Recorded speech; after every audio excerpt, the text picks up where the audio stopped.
So hello बच्चों, welcome back. आज अपने सेशन में फ्लूइड मैकेनिक्स के सारे क्वेश्चन सॉल्व करेंगे जो हमसे जेईई मेन 2022 जुलाई अटेम्प्ट में पूछे गए थे। And it is very important कि आप सबसे पहले क्वेश्चन को डाउनलोड करके खुद से सॉल्व करें और उसके बाद सोल्यूशन को देखें।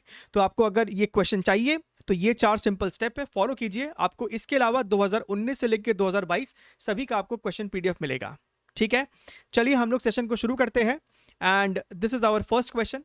अगर मैं यहाँ पे क्लियरली बात करूं तो ये आपका जेई का 2022 जुलाई में जो सबसे अच्छे लेवल के क्वेश्चन पूछे गए थे वो आपको फ्लूइड से ही पूछे गए थे। एंड वन मोर थिंग, अगर आपका फ्लूइड का कॉन्सेप्ट उतना अच्छा नहीं है तो रिकमेंडेड है कि सिर्फ 3 पार्ट में बहुत कम समय में पूरे फ्लूइड को कवर किया गया है इस चैनल पे। सभी का लिंक आपको डिस्क्रिप्शन बॉक्स में है, आप उसको पहले देखें। ठीक है, चलिए शुरू करते हैं। तो ये अपना सबसे पहला नंबर क्वेश्चन है। हमसे सवाल में कहता है a drop of liquid of density rho is floating half immersed in a liquid of density sigma and surface tension this much. The radius of the drop in centimetres is how much. तो सबसे पहले ना ये बात को ध्यान रखना कि हमसे आंसर सेंटीमीटर्स में पूछा गया है। ठीक बात है। अच्छा, तो मान लेते हैं कि जनाब ये रहा आपका वो ड्रॉप। ठीक है, थोड़ा सा बड़ा सा बना दिया हमने ड्रॉप को, और ये जो है आपको एक लिक्विड में 50% इमर्स्ड है। तो ये मैंने बोल दिया है आपका लिक्विड है, ये आपका रहा लिक्विड। ठीक है, इसके अंदर आप देखिए किस तरीके से 50% ये इमर्स्ड है। सही बात है सर। अच्छा, अब ये अगर बैलेंस्ड है तो इस पर क्या क्या फोर्सेस लग रहे होंगे। एक तो डाउनवर्ड डायरेक्शन में mg, अपवर्ड डायरेक्शन में बॉइंट फोर्स, और एक इस पे बच्चा लग रहा होगा सरफेस टेंशन के कारण फोर्स। और वो जो लगेगा वो आपको चारों तरफ से लग रहा होगा। हालांकि यहां पे सिर्फ 2 तरफ से दिखाई जा रहा है, लेकिन ये जो आपको सरफेस टेंशन का फोर्स है ये चारों तरफ से इसके सरकमफ्रेंस पे इस तरीके से लग रहा होगा। सरकमफ्रेंस पे चारों तरफ से ऊपर से लग रहा है। क्लियर है। अच्छा सर, तो फिलहाल के लिए ये वाला एरो को हटा दिया है। तो ये रहा आपका सरफेस टेंशन का फोर्स, जो कि होता है surface tension multiplied by length of this periphery, that is your 2 pi R. यह आपका है जनाब बॉइंट फोर्स और ये है आपका mg। बस हमें अब इसे इक्वेट कर देना है। चलिए ध्यान से देखे थे कैसे सॉल्व होगा। तो अपवर्ड डायरेक्शन में आपका क्या है, ये रहा आपका बॉइंट फोर्स। अपवर्ड डायरेक्शन में आपका s इंटू 2 पाई आर है, और डाउनवर्ड डायरेक्शन में आपका जनाब mg है। अब सर जो ये बॉइंट फोर्स है, ये बॉइंट फोर्स कितना हो जाएगा भैया, 50% ही आपका ये जो ड्रॉप था वो सबमर्ज्ड है। यानी कि बॉइंट फोर्स आपका हो जाएगा density of the liquid, that is your sigma. So sigma multiplied by 2/3 pi r cube, 50% volume है, into gravity, plus s into 2 pi r. This should be equal to mass into gravity. तो mass क्या हो जाएगा, drop का liquid आपका rho है, so rho into 4/3 pi r cube into gravity. Clear है। अच्छा सर, अब आपको जो है इसे सिर्फ सिंप्लीफाई करना है, सॉल्व करना है। अगर हम यहाँ पे ध्यान से देखें तो पाई जो है वो तो टर्म आपका कैंसिल आउट हो जाएगा। यहाँ पे अगर आप ध्यान से देखें तो ये आपका आर जो है ना वो भी कैंसिल आउट हो जाएगा, और ये दोनों आपके जो है आर स्क्वायर हो जाने वाले हैं। तो ये आर स्क्वायर हो गया है, ये आर स्क्वायर हो गया है। उसी प्रकार अगर आप ध्यान से देखें तो इस 2 को भी आप कट कर सकते हैं। ये 2 को अगर आपने कट किया है तो ये वाला 2 चल जाएगा, और यहाँ पे जो 4 है उसको आप यहाँ से हटा के बेसिकली 2 लिख सकते हैं। ठीक है, अब हमसे सवाल में रेडियस पूछा है, तो रेडियस पाने के लिए हमने क्या किया है, s को तो एक जगह रखा है, बाकी सबको उस तरफ ले चलते हैं। तो ये आपका कितना हो जाएगा, this is going to be your 2/3 R square gravity into rho minus 1/3 R square gravity into sigma. So basically यहां से हम लोग जो है आर स्क्वायर को कॉमन खींच लेंगे, ग्रेविटी को कॉमन खींच लेंगे, 3 को भी कॉमन खींच लेंगे। सो ये आपको 2 रो माइनस सिग्मा हो जाएगा, ये आपको s हो जाने वाला है। So this implies that r is equal to how much, 3 into S divided by, यहाँ पे आपका कितना है, ग्रेविटी है, this is your 2 rho minus sigma का अंडर रूट। तो एक बात तो तय है कि डिनोमिनेटर में आपका 2 रो माइनस सिग्मा होना चाहिए। तो ये वाला और ये वाला तो पॉसिबल नहीं है। ठीक है। अच्छा, अभी तक फिलहाल हमने यूनिट को सब कुछ नॉर्मल रखा है, अभी वेरिएबल में ही चल रहा है। अब यहाँ पे अगर आप ध्यान से देखिए, हमें यहाँ पे डेटा को सब्स्टिट्यूट करना है इस समय। 3 इंटू सरफेस टेंशन हमको किस यूनिट में दिया है, न्यूटन पर सेंटीमीटर। तो उसको पहले तो न्यूटन पर मीटर में कन्वर्ट कर दो।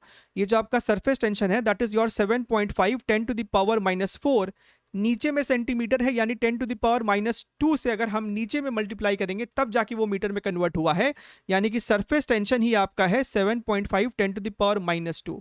तो यहाँ पे लिखो 7.5 इंटू 10⁻² डिवाइडेड बाई जी से आपका ग्रेविटी है, this is your 2 rho minus sigma. सही है सर।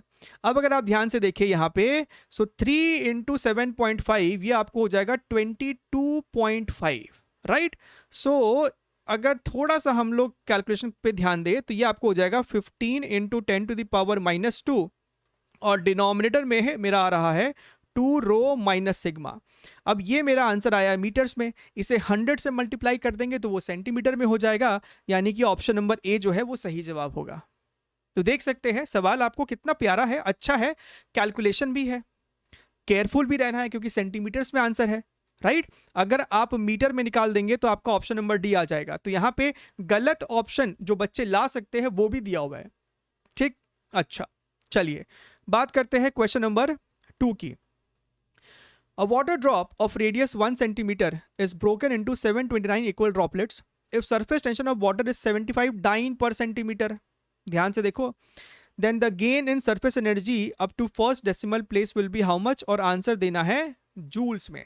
अच्छा सर, तो जनाब आपके पास क्या है, एक बड़ी सी ड्रॉप है जिसका रेडियस कैपिटल आर है और ये आपको टूट जाती है छोटी छोटी ड्रॉप्स में, सभी का रेडियस स्मॉल आर मान लेते हैं।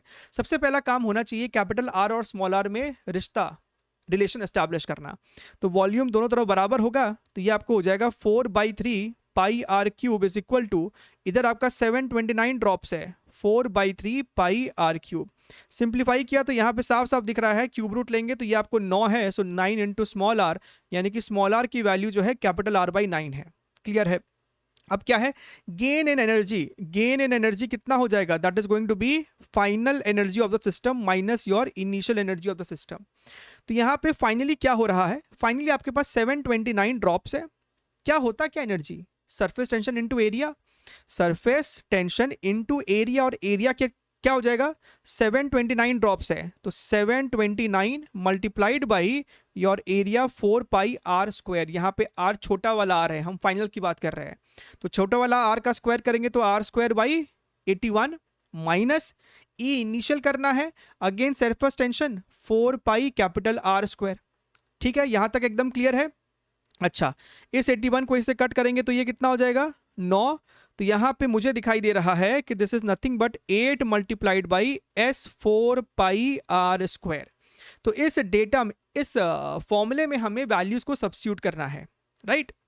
This is your 8 multiplied by S की वैल्यू कितनी है, एस इज योर 75 डाइन, एक डाइन होता है 10⁻⁻5 न्यूटन, और नीचे में भी सेंटीमीटर है, so this is your 75 into 10⁻⁻3, 75 into 10⁻⁻3 multiplied by 4 into pi, pi को बोला 3.14 ले लो, 3.14 ले लेते हैं, multiplied by r square, radius कितना है 1, यानी कि 10⁻⁻2, उसका स्क्वायर किया तो 10⁻⁻4 आ जाएगा। ठीक है, अब देखिएगा 75 इंटू 4 कितना होता है, ये आपको 300, 300 इंटू 8 2400, तो यहाँ पे पहले तो 2400 लिखो, 3.14 को लिखो, और ये 10⁻⁻7 है। अब यहाँ पे अगर आप ध्यान से देखिए, 2 शून्य को हटा देंगे तो ये जो है आपका बेसिकली 5 हो जाएगा, -5 हो गया बेसिकली। अच्छा सर, अब यहाँ पे अगर आप ध्यान से देखें, ये आपको तकरीबन 2.4 ले लीजिए, ये आपको 3.14 है, ये 10⁻⁻4 है। सो बेसिकली आपको है ना इन दोनों टर्म्स को आपस में मल्टीप्लाई करना है। So when you multiply you will see the answer will come out to be approximately 7.5, यानी इस सवाल का सही जवाब ऑप्शन नंबर सी है। This is your 7.5 multiplied by 10⁻⁻4 joules, और ये आपको बिल्कुल भी कोई टफ कैलकुलेशन नहीं है ना। चलिए आगे बढ़ते हैं, अगला सवाल देखते हैं, क्वेश्चन नंबर 3। अच्छा ध्यान से देखिए, बेहतरीन क्वेश्चन है, राइट। क्या कहता है, प्रश्न को पहले पढ़िए और समझ, जैसे आप इसको पढ़ते हैं ना, पढ़ते पढ़ते समझने की कोशिश कीजिए कि सवाल कह क्या रहा है। 2 cylindrical vessels of equal cross sectional area 16 centimetre square contain water up to height of 100 centimetre, और दूसरे में है 150 centimetre. The vessels are interconnected so that water levels in them become equal. The work done by the force of gravity during the process is how much. ध्यान से देखिएगा किस तरीके से हम इस सवाल को ईजिली और बेहतरीन तरीके से सॉल्व कर सकते हैं। बहुत जगह इसका बहुत ही खराब सोल्यूशन दिया हुआ है, मतलब देख के ही रोना आ जाए। तो यहाँ पे हम लोग देखेंगे इसका ब्यूटीफुल सॉल्यूशन। देखिए क्रॉस सेक्शन एरिया जो है दोनों वेसल का सेम था। हमसे कहता है कि शुरुआत में दोनों वेसल में जो लिक्विड का लेवल है वो डिफरेंट है। एक जगह आपको 100 सेंटीमीटर हाइट है, एक जगह 150 सेंटीमीटर की हाइट है। तो मान लेते हैं कि ये रहा आपका 150 सेंटीमीटर और ये रहा आपका लेट अस से 100 सेंटीमीटर। ठीक है, ये आपका एकदम पतला सा है, इसको इग्नोर मारिए। ठीक है, अच्छा अब क्या बोल रहा है लिख लेते हैं ना। ये वाला 100 सेंटीमीटर था और ये वाला जो है जनाब आपका सॉरी लेफ्ट साइड 150 है, इसको H1 बोल देते हैं और इसको H2 बोल देते हैं। ठीक बात है, ध्यान से देखिएगा। अच्छा अब हमसे कहता है कि पहले यहाँ पे मान लीजिए कोई स्टॉपर लगा हुआ था, अब आपने इसको हटा दिया तो दोनों में क्या होगा, अब लिक्विड का ट्रांसफर होना शुरू हो जाएगा जब तक दोनों तरफ लिक्विड का लेवल सेम नहीं हो जाए। सही बात है। तो इफेक्टिवली अगर हम ध्यान से देखें, इफेक्टिवली अगर हम लोग यहां ध्यान से देखें, राइट, बिल्कुल केयरफुली देखना, तो ये जो आपका है ना यहां से यहां ये आपका अभी फिलहाल ये डॉटेड लाइन दिखाता है लेवल राइट साइड वाले का। ठीक, तो मुद्दे की बात यह है कि यहां पे जो टोटल आपका लेवल है इसका 50% ही तो राइट साइड जाने वाला है। यहां ऊपर में जो आपका ये वाला है ना, ये वाला अगर आप ध्यान से देखिए, यही वाला तो इफेक्टिवली उठ के यहां पे जा रहा है। इफेक्टिवली बात की जा रही है, इफेक्टिवली। सो मुद्दे की बात है कि यही वाला पोर्शन इस समय इफेक्टिवली उठ के यहां पे आने वाला है, यहां पे आने वाला है। बाकी सब खाली ऊपर नीचे सेल्फ एडजस्ट हुआ है। तो हमको सिर्फ इसी वाले पे फोकस करना चाहिए, हमें बस इसी वाले रीजन पे फोकस करना चाहिए। क्लियर है, राइट सर? अच्छा अब अगर आप ध्यान से देखिए, ये H1 है, ये H2 है, तो क्या आप कह नहीं सकते हैं कि सर ये वाली जो हाइट है ये sir H1 minus H2 by 2 है? क्योंकि सर ये टोटल होता है H1 माइनस H2, तो उसका भी तो आधा है, 50% है वो। क्लियर है? हाँ जी सर। तो ये सवाल तो बेसिकली मैकेनिक्स का हो गया है कि आपके पास यहाँ पे एक मास है जो कि यहाँ से वर्टिकली नीचे इतना ट्रैवल किया है। तो ये मास कितना डिस्टेंस ट्रैवल किया है? अगर इसका मास हम लोग m पकड़ ले, तो ये मास नीचे कितना ट्रैवल किया है? वर्क डन बाय ग्रेविटी कितना हो जाएगा? मास इनटू ग्रेविटी, जो इस पे ग्रेविटेशनल फोर्स लग रहा है, मल्टीप्लाइड बाय इसका डाउनवर्ड डिस्प्लेसमेंट, ये कितना डिस्प्लेस किया है, और वो डिस्प्लेसमेंट भी तो H1 माइनस H2 बाई 2 के ही बराबर होगा। तो वर्क डन जो हो रहा है by gravity that is H1 minus H2 by 2 multiplied by mg, जहां पे मास ये सिर्फ इस वाले सेक्शन का है, राइट? अच्छा सर, बहुत बढ़िया सर। अब सर सवाल उठता है कि मास कितना है? ये मास कितना है? तो सर मास जो होगा डेंसिटी इनटू वॉल्यूम, और वॉल्यूम क्या है? Cross section area multiplied by इसका जो ये लेंथ है that is again H1 minus H2 by 2। तो ये बेसिकली इसका स्क्वायर हो जाएगा ना, तो ग्रेविटी तो लिख ही दो और यहाँ पे आपका H1 माइनस H2 बाई 2 का होल स्क्वायर है। अब आपको बच्चा यहाँ पे सिर्फ डेटा को सब्स्टिट्यूट करना है। डेंसिटी की जो वैल्यू है वो है 10 to the power 3, cross section area जो है 16 centimetre square, 16 into 10 to the power minus 4 बोल दिया है, ग्रेविटी की जगह 10 लिख देंगे। H1 minus H2, so 150 minus 100 is 50 centimetre which is half metre, multiplied by नीचे में एक 2 ऑलरेडी था और उसका भी स्क्वायर। अगर आप यहाँ पे ध्यान से देखेंगे तो 10 to the power 3, 10 to the power 4, तो ये खत्म। ये नीचे आपका 16 है, ऊपर आपका 16 है, तो आंसर इफेक्टिवली 1 निकल के आ रहा है। आई होप आपको सवाल क्लियर है, बहुत ही अच्छे तरीके से समझाने की कोशिश की गई है। ठीक, चलिए आगे बढ़ते हैं। अगला प्रश्न देखते हैं, क्वेश्चन नंबर 4। आ जाइए। एक्सेस प्रेशर से हमेशा आपका एक सवाल आता ही आता है, बबल वाला। कहता है a spherical soap bubble of radius 3 centimetre is formed inside another spherical soap bubble of radius 6 centimetre, right? So basically आपके पास एक ऐसा बड़ा सा बबल है, उसके अंदर आपका एक और छोटा सा बबल है, अब दोनों का सेंटर कॉमन है कि नहीं है उससे फर्क नहीं पड़ता है, सवाल में कुछ बोला भी नहीं है, अपने को उससे मतलब भी नहीं है। अपने को तो ये दिखाई देता है, अपने को ये दिखाई देता है कि सर इसका जो रेडियस है R1 और इसका जो रेडियस है, ये जो अपना रेडियस है R2, ये अपने को दे रखा है 3 और 6। ठीक है। If the internal pressure of the smaller bubble of radius 3 centimeter in the above system is equal to the internal pressure of another single soap bubble of radius r, the value of r is how much? हमसे कहता है कि अगर हम ये बोल दे कि इसके अंदर का प्रेशर P1 है एंड एक और कोई अकेला बबल है, अकेला है वो, इसके अंदर भी प्रेशर P1 है, तो बताइए इसका रेडियस R कितना होना चाहिए। ठीक है। अच्छा, एटमॉस्फेरिक प्रेशर को P0 मान लेते हैं, जो भी बाहर में प्रेशर है उसको P0 मान लेते हैं।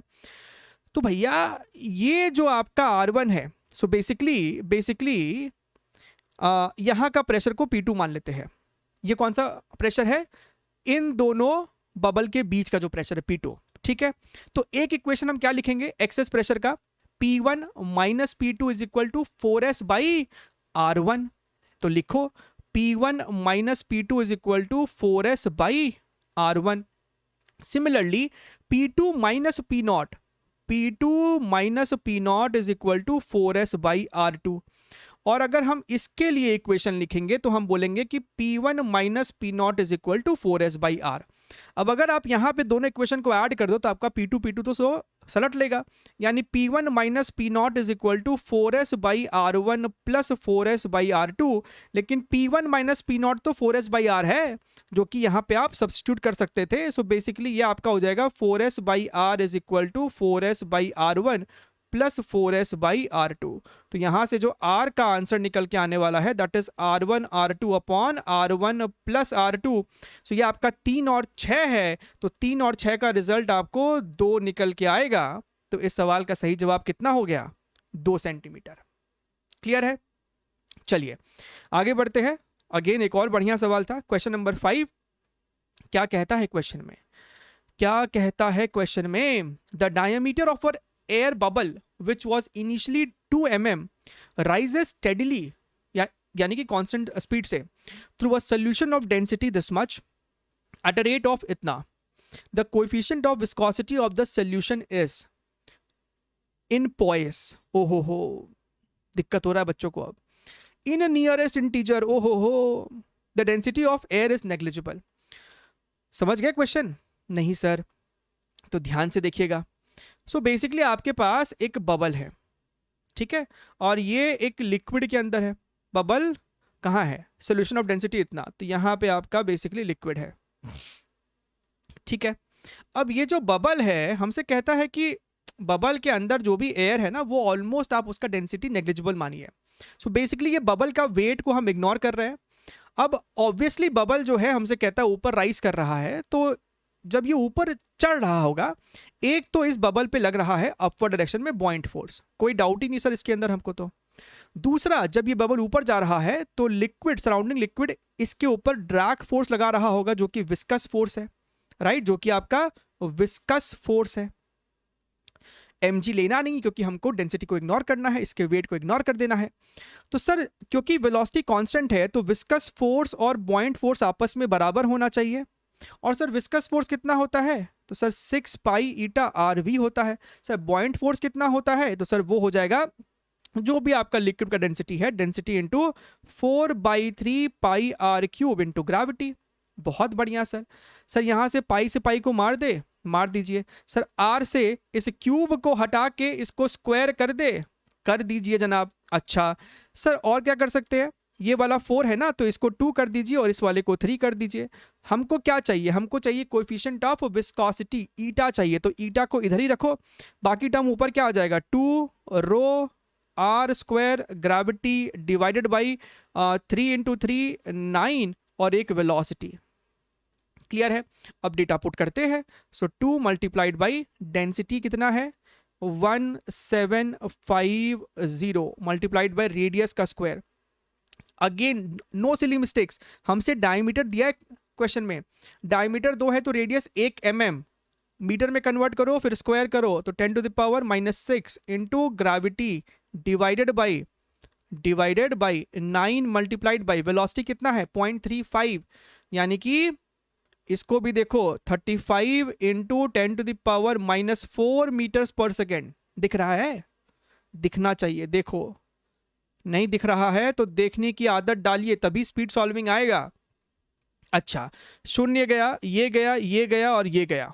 देखा एक बार में कितने लोग चले गए। अब यहाँ पे अगर आप ध्यान से देखिए तो ये भाई साहब जो है ना इसको 5 से कट कर दे रहे हैं, ये आपको हो रहा है 10/9।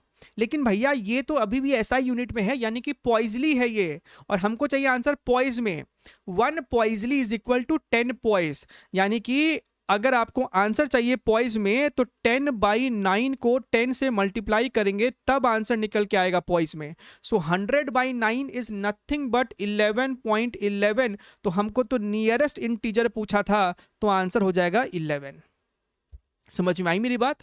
तो भैया ये पॉइज का भी चक्कर है, बच्चे तो पॉइज में भी रो देंगे कहीं कहीं। ठीक, चलिए आगे बढ़ते हैं। अगला प्रश्न क्वेश्चन नंबर 6, देखते हैं सवाल को। Consider a cylindrical tank of radius 1 meter is filled with water. The top surface of the water is at 15 meter from the bottom of the cylinder. There is a hole on the wall of cylinder at a height of 5 meter from the bottom. आप top पे एक force भी लगा रहे हो इतना, right? हमसे speed of efflux पूछ रहा है पानी का। बढ़िया है सर। अच्छा ध्यान से देखिए अगर आप यहाँ पे, सो बेसिकली यहाँ से जो है पानी आपको निकल रहा होगा विथ सम वेलोसिटी v। ठीक बात है। मुद्दे की बात यहाँ पे क्या है, इस सवाल का जो मेजर प्रॉब्लम है, क्योंकि मैंने तो सवाल को पहले से ही एक बारी देख रखा है, तो इस सवाल का प्रॉब्लम ये है कि आपको कहीं पे भी सवाल में ये नहीं बोला गया है कि इस पिस्टन के ऊपर आपको एटमॉस्फेरिक प्रेशर को नहीं लेना है। इस सवाल का आंसर तभी आएगा जब आप ये मान के चलेंगे कि इसके ऊपर में एटमॉस्फेरिक प्रेशर नहीं है, एटमॉस्फेयर जो है वो राइट साइड में है। तो इस अजम्पशन के साथ ही हम लोग आगे बढ़ेंगे। ठीक है। अच्छा, तो ये जो आपका होल है ना, ये जो आपका होल है, इसके जस्ट राइट साइड आपका प्रेशर जो है वो P0 है, और इस होल के जस्ट लेफ्ट साइड यानी कि इस वाले पॉइंट पे जो आपका प्रेशर है वो आपको हो जाएगा ρGH, जो भी आपका ये डेप्थ रहा होगा छेद के ऊपर का डेप्थ, ये H, ρGH प्लस आप जो यहाँ पे कैपिटल फोर्स F लगा रहे हो, force upon cross section area, right. So basically इसके छेद के लेफ्ट साइड इतना प्रेशर था, छेद के राइट साइड इतना प्रेशर है, तो जब पानी बाहर निकल रहा है, क्यों निकल रहा है? Due to pressure difference. So यहाँ पे आप बर्नौलीज का कॉन्सेप्ट लगा सकते हैं, लेकिन जो इसका शॉर्ट एक स्पीड सॉल्विंग का तरीका है, जो कि हमने अपने फ्लूइड्स के वीडियो में डिस्कस किया हुआ है, कि आपका जो लॉस इन प्रेशर हो रहा है, क्या लॉस हो रहा है प्रेशर में? ρGH plus F/A minus P0। This is the loss in pressure. This loss in pressure should be equal to gain in your kinetic energy per unit volume. क्योंकि level तो सेम है, तो there is no talk about potential energy. So ये equation को हम लोग सीधा इस्तेमाल कर सकते हैं सॉल्विंग के लिए, राइट? चलिए तो डेटा पुट करके देखते हैं। ρGH, रो कितना है जनाब? 10⁻³ सो 10⁻³ multiplied by gravity multiplied by H। अगर आप ध्यान से देखें तो ये H की वैल्यू आपको 10 है, हालांकि यहाँ पे दिख रहा होगा आपको, ये आपको 10 मीटर्स है, तो यहाँ पे एक और 10 मल्टीप्लाई किया, plus force upon area, force आपको कितना है? 5 इंटू 10⁵, और एरिया की बात करेंगे तो πr², तो पाई, और रेडियस 1 मीटर है तो सिर्फ पाई रहने दो, माइनस P0 कितना है? 1.01। अब मेरी बात यहाँ पे ध्यान से सुनना, सभी ऑप्शन को एक बारी देख लो। आप यहाँ पे 1.01 को है ना फिलहाल के लिए इग्नोर मार के इसको 1 ही मानो, प्रॉब्लम सॉल्विंग के लिए आसानी रहेगा। so ये बेसिकली आपको इफेक्टिवली 10⁵ ही है, is equal to half density into velocity का स्क्वायर। आप ध्यान से देखेंगे तो ये पूरा टर्म इसके साथ कट जाने वाला है, यानी कि ये आपको कितना निकल के आएगा? ध्यान से देखिएगा, ये आपको निकल के आ रहा है, ये आपको जगह 2 उधर भेज दीजिए। So 10 into 10⁻² divided by pi is equal to v²। क्लियर है? यानी कि sir v is equal to 10√10/π। अब मेरी बात और ध्यान से सुनो, 10 जो है वो π² के बराबर होता है, ऑलमोस्ट। तो ये कट के बेसिकली आपको पाई ही हो जाने वाला है। सो 10 अंडर रूट ऑफ 3.14। अब तुम खुद ही सोचो कि 3.14 का अप्रोक्सीमेट अंडर रूट क्या होगा। 1.7 का स्क्वायर होता है 2.89 एंड 1.8 का स्क्वायर होता है 3.24। तो ये तो बीच में कहीं है, यानी 1.7 से बहुत ज़्यादा होगा, 1.8 से थोड़ा सा कम होगा, लगभग 1.78। 1 ध्यान से देख रहे हो, 1.78 multiplied by 10 that is your 17.8। तो भैया कितना माइल्ड अप्रोक्सीमेशन से भी अपना आंसर बहुत एग्जैक्ट आने वाला है। क्लियर है? चलिए आगे बढ़ते हैं। Moving on to the next question, question number 7। ये आपको एक थियोरेटिकल क्वेश्चन है, कॉन्सेप्चुअल क्वेश्चन है। सवाल में कहता है क्लोथ्स कंटेनिंग ऑयल और grease can not be clean by water wash. जाहिर सी बात है, वाटर और ग्रीस या फिर वाटर और ऑयल का जो संबंध है वो बिल्कुल वैसा है जैसा आपका मरकरी का किसी भी सरफेस के साथ होता है। बात समझ रहे हो? होता क्या है, सपोज कीजिए ये आपका ग्रीस है, ये आपका ऑयल है, इसके ऊपर अगर वाटर गिरता है ना तो वाटर बेसिकली ऐसा कुछ शेप बना लेगा, जस्ट लाइक मरकरी। इन दोनों के बीच में कोई भी अट्रैक्शन वाला फोर्स नहीं है, राइट? सो बेसिकली ये जो आपका कॉन्टैक्ट एंगल बनेगा ये आपको हमेशा ऑब्ट्यूस एंगल बनता है, राइट? तो अगर आपको मरकरी का केस याद है तो आप इसको कोरिलेट कर पाएंगे। रीजन क्या दिया है, because the angle of contact between oil and grease and water is obtuse. बिल्कुल सही बात है, यानी ऑप्शन नंबर ए सही जवाब है कि दोनों स्टेटमेंट सही है, रीजन भी सही है। क्लियर है? चलिए आगे बढ़ते हैं, अगला सवाल देखते हैं, क्वेश्चन नंबर 8। क्या बोला इस सवाल में? बढ़िया सवाल है ये भाई साहब, बढ़िया सवाल है, एकदम बेहतरीन। हमसे कहता है कि आपके पास एक ट्यूब है और ट्यूब में आपका कुछ है, लिक्विड है कुछ, ठीक बात है, लिक्विड है इस तरीके से। अच्छा सर, फिर आपने क्या किया, आपने इसको एक एक्सिस पे घुमाया और ये एक्सिस जो है इसका एक एंड है, ठीक बात है। हालांकि ये भी हमने डिस्कस किया in detail in our videos of fluids. आपने इसको ओमेगा से घुमा दिया। अच्छा sir, length of the tube is 50 centimetre, mass of liquid is 250 grams, tube is then rotated in a horizontal plane about one of its end with a uniform angular velocity x under root f, जहां पे f क्या है, f be the force exerted by the liquid at the end, then the value of x is how much? So f क्या है, f वो force है जो कि लिक्विड वॉल के इस एंड पे अप्लाई कर रहा होगा। अच्छा, अब क्योंकि क्वेश्चन में हमें बहुत कुछ नहीं बोला है तो यहां पे फिलहाल ये मान के चलना पड़ेगा, जैसा हमने इसके पिछले माना था, यहां पे इस वाले एंड में आपको एटमॉस्फेरिक प्रेशर नहीं है, ठीक है, क्लोज्ड है, this is not open to atmosphere. अच्छा, अब यहां पे हमने इस्तेमाल लेना पड़ेगा इंटीग्रेशन का। अगर आपको फॉर्मूला डायरेक्टली याद नहीं है तो चुपचाप यहां पे x पे जाके dx का सबसे पहले तो एक एलिमेंट ले, just to understand what is happening. So ये जो है हमने एक एलिमेंट ले लिया है, ठीक है, x पे जाके dx का एक एलिमेंट लिया। इस एलिमेंट को थोड़ा सा ना साइड्स में निकाल देते हैं ऐसा करके, ठीक। अगर हम यहाँ पे ध्यान से देखें तो इसके लेफ्ट साइड यहाँ पे अगर कुछ प्रेशर होगा, यहाँ पे थोड़ा सा और ज्यादा प्रेशर होगा, तो उस प्रेशर के कारण इस पे एक फोर्स लग रहा होगा कैपिटल F, यहाँ से कुछ फोर्स लग रहा होगा F plus some small incremental force DF। अच्छा, इस एलिमेंट का मास dm मान लेते हैं, तो ध्यान से देखें तो इस एलिमेंट पे नेट फोर्स dF लग रहा है toward the centre, that should be equal to centripetal force m omega square, और रेडियस कितना है इस एलिमेंट का, x है। बिल्कुल सही सर। अच्छा, तो ध्यान से देखिए अगर, so dF is equal to dm कितना हो जाएगा, इस एलिमेंट का मास कितना हो जाएगा, मास पर यूनिट लेंथ। भैया अगर इसका पूरा लेंथ ही कैपिटल L पकड़ ले तो मास पर यूनिट लेंथ इनटू छोटू सा लेंथ ओमेगा स्क्वायर x। अब इसको मारिए इंटीग्रेट, मारिए इसको इंटीग्रेट। जब आपका x 0 है, राइट, तो इस लेफ्ट पे, एक्सट्रीम लेफ्ट पे तो फोर्स 0 होगा, और जब आपका x L है तो फोर्स F है जो हमको यहाँ पे वेरिएबल में दे रखा है। अच्छा, so force is equal to m omega square by L, x का इंटीग्रेशन x स्क्वायर बाई 2 यानी कि L स्क्वायर बाई 2, तो साफ साफ यहाँ पे दिखाई दे रहा है कि L इसको कट कर देगा। तो यहाँ से ओमेगा की वैल्यू जो आ रही है वो आ रही है जनाब 2f upon m into L का अंडर रूट, राइट। अच्छा सर, 2 इंटू एफ, m की वैल्यू कितनी है 250 ग्राम, बोले तो 1/4 मल्टीप्लाइड बाई एल की वैल्यू 50 सेंटीमीटर, बोले तो हाफ अ मीटर। तो आपको यहाँ से दिख नहीं रहा है कि ओमेगा आपका 4√f आ रहा है, यानी कि सर x की वैल्यू 4 के बराबर है। देखा, सवाल बढ़िया है सर। चलिए आगे बढ़ते हैं, moving on to the next question, question number 9 which is the last question, again a good question. ध्यान से देखिएगा क्या बोलता है। The velocity of a small ball of mass 0.3 gram and density this much when dropped in a container filled with glycerine becomes constant after some time.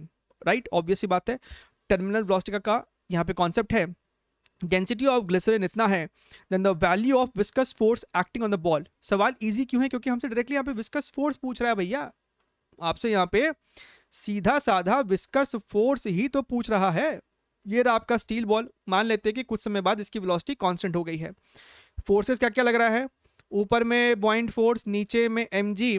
अगर ये नीचे move कर रहा है तो विस्कस फोर्स ऊपर लग रहा होगा।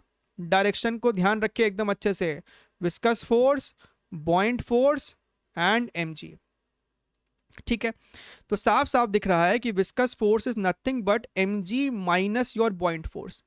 अब यहाँ पे पहले डेटा को साइड में लिखो। Mass of the ball is 0.3 grams, यानी कि 3 into 10 to the power -4 kg। Density of the ball is how much, 8000 right, kilogram per metre cube. Density of the glycerine sigma is equal to 1300 kilogram per metre cube, right. अच्छा, तो ये तो हो गया आपका mg, सही है। Point force कितना हो जाएगा, point force is density of the liquid multiplied by volume of the body. And what is volume of the body? Mass of the body upon density of the body multiplied by gravity. बढ़िया है sir. तो sir यहाँ से तो mg को अगर common खींच ले तो 1 माइनस सिग्मा बाई रो। अब क्या बात, अब सीधे डेटा को चिपकाओ यहाँ पे। मास की वैल्यू कितनी है, 3 into 10 to the power -4, gravity की वैल्यू 10 है, right, multiplied by 1 minus sigma. Sigma is your 1300 and rho is your 8000, right? This is basically 1.3 upon 8 only.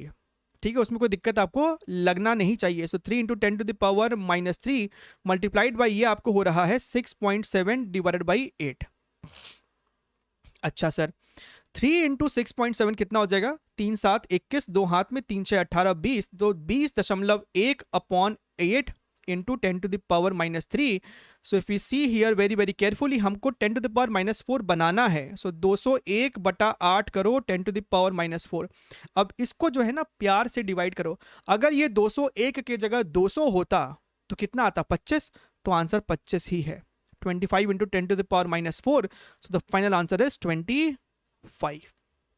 Clear है, बहुत बढ़िया। उम्मीद करते हैं आपको बहुत अच्छा लगा होगा, समझ में आया होगा। बेसिकली देखिए इंप्रूवमेंट होना जरूरी है और वो यकीनन हो रहा होगा। चलिए बने रहिए, take care, wish you best of luck.